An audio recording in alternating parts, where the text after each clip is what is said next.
اگلے کالر ہمارے ساتھ. السلام علیکم. السلام علیکم جناب. جی وعلیکم السلام. کون میں سا لاہور سے سید واصف علی زیدی بات کر رہا ہوں. میرا وزیر اعظم صاحب سے سوال ہے.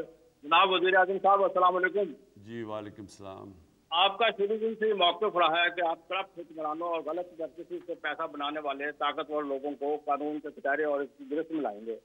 آپ نے بارہا کہا میں کسی بھی صورت میں انہیں NRO نہیں دوں گا. میں مانتا ہوں جناب کہ آپ نے کافی حد تک اپنے اس مشن کے مطابق کام بھی کیا ہے، لیکن جناب آپ پچھلے 5-6 مہینوں سے آپ ہمیں شوگر مافیا کے سامنے بے بس نظر آتے ہیں، اور خاص طور پر اپنے دوست جہانگیر ترین سے نہ صرف آپ نے ملاقات کی بلکہ انہیں NRO بھی دے دیا. اور لوگوں کا تو یہ ماننا ہے کہ اگر آپ ایسا نہ کرتے اور ان سے خفیہ ملاقاتیں نہ کرتے تو آپ کا بجٹ ہی پاس نہیں ہونا تھا. میرا جی یہ بڑی آپ نے اچھی بات کی کہ NRO میں نے ہمیشہ کہا تھا میں نہیں دوں گا.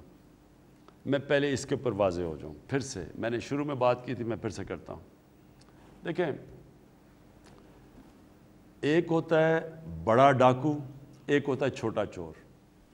چھوٹا چور جو ہوتا ہے نا، وہ لوگ تنگ ہوتے ہیں، کسی کی چیز چوری کر لی، کسی کا موبائل فون چوری کر لیا، کسی کسی کا موٹر سائیکل چوری کر لیا. لوگ تنگ ہوتے ہیں، لیکن اس سے قوم کبھی تباہ نہیں ہوتی. قوم تباہ ہوتی ہے جب ایک بڑا ڈاکو جو ملک کا سربراہ، وزیر اعلیٰ، وزیر اعظم، جب ہم چوری کرتے ہیں ہم قوم کو تباہ کر دیتے ہیں، مقروض کر دیتے ہیں. اب آپ کو میں صرف ایک مثال دیتا ہوں. شہباز شریف، اس کا جو کیس چل رہا ہے، یہ جو باہر جانے کی کوشش، بھاگنے کی بھاگنے کی کوشش کر رہا ہے، اس کے اوپر صرف یہ ایک کیس ہے.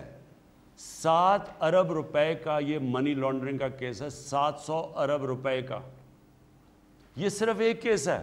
اس کے علاوہ اور کیسز ہیں ان کے اوپر اتنی کتابیں ہیں کیسز کی. یہ صرف جو پیسہ پاکستان میں لے کے آتے ہیں، جب انہوں ایک بیوی کو گھر لینا پڑے تو وہ پیسہ آ جاتا ہے. وہ بیٹے نے نتھیا گلی میں یا ڈونگا گلی میں گھر بنانا ہے تو پھر وہ TTO آ جاتی ہے. گاڑی لینی ہو تو باقی ان کا پیسہ باہر پڑا ہوا ہے. تو یہ سوچیں کہ اگر 7 ارب روپیہ صرف ایک، یہ جو ہم نے پکڑا ہے، یہ ٹپ آف دی آئس برگ ہے. جو باقی ان کے پاس، جو شریف و نواز شریف کے پاس، جو ان کے بیٹے اربوں روپے کے وہاں گھروں میں رہ رہے ہیں، وہ کدھر سے پیسہ آیا؟ وہ یہاں کا پیسہ چوری ہو کے گیا. اب آپ سارے پاکستان کے جیل کے قیدیوں کو اکٹھا کر لیں جنہوں نے چوری کی ہے. میں آپ کو لکھ کے دیتا ہوں کہ جتنے پاکستان میں 70,000 جتنے بھی جو چوری پہ گئے ہوئے ہیں، ان کی سب کی چوری کر دیں وہ بھی 7 ارب روپیہ نہیں بنتا.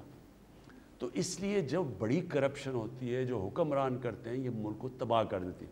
اس لیے میں نے کہا کہ جنرل مشرف نے جو 2 NRO دیے تھے زرداری کو اور نواز شریف کو، 10 یعنی آپ سب سے سنیں کہ 6,000 ارب سے 30,000 ارب پہ پاکستان کا 10 سال میں قرضہ گیا. اس نے تباہی کیا ملک کو. آج جو ہم ڈوبے ہوئے ہیں قرضوں کے اوپر اور سود دینے پہ اور قسطیں، اس کی وجہ سے پھنسے ہوئے ہیں. تو میں نے نہ تب کبھی آپ کو شروع میں بھی کہا، نہ میں آج میں کبھی کسی کو NRO نہیں دوں گا. وہ اس لیے نہیں کہ مجھے کوئی ڈر ہے ووٹر یا مجھے ووٹ نہیں پڑے گی. مجھے خوف خدا ہے. اللہ کو میں جواب دے ہوں. میں یہ اگر کس منہ سے ہم یا لوگ بیچارے جیلوں میں گل سڑ رہے ہیں اور یہ ہم بڑے بڑے لوگوں کو چھوڑ دیں، یہ میں کبھی نہیں کروں گا. اب آگئی بات جہانگیر ترین کی. جہانگیر ترین کو میں نے بڑا واضح طریقے سے کہا. وہ یہ کہہ رہے ہیں کہ ان سے ناانصافی ہوئی ہے. میں ناانصافی کبھی کسی سے نہیں کی. جو میرے یہ جو مخالف بھی تھے، جنہوں نے 25 سال میں نے ان کے خلاف پوری جنگ لڑی ہے، جہاد کی ہے، کسی سے میں نے کسی قسم کی ناانصافی نہیں کی.